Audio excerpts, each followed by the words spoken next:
اعوذ باللہ من الشیطان الرجیم، بسم اللہ الرحمن الرحیم۔ اسلامی معلوماتی ویڈیو شروع کرنے سے پہلے تمام دنیا کے مومن مسلمان بھائیوں کو ہمارا سلام، السلام علیکم ورحمۃ اللہ وبرکاتہ۔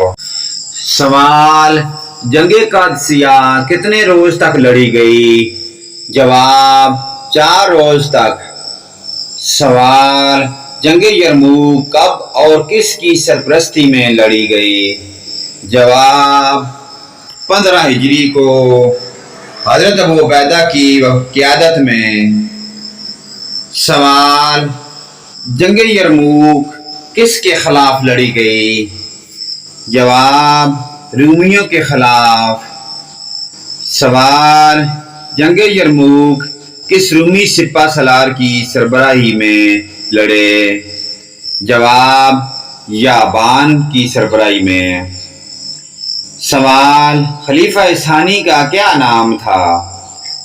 جواب: حضرت عمر فاروق۔ سوال: حضرت عمر کا لقب کیا تھا؟ جواب: فاروق۔ سوال: آپ کی اولاد میں خصوصی شہرت کے حامل کون تھے؟ سوال: حضرت حفصہ، جن کو ام المومنین ہونے کا شرف حاصل ہے۔ سوال: آپ کو خلافت کے لیے کس نے نامزد کیا؟ جواب: حضرت ابوبکر صدیق۔ سوال: جنگ قادسیہ کب اور کہاں لڑی گئی؟ جواب: 16 ہجری کی قادسیہ کے میدان میں۔ سوال: قادسیہ کی جنگ کن کے خلاف لڑی گئی؟ جواب: ایرانی لشکر کے خلاف۔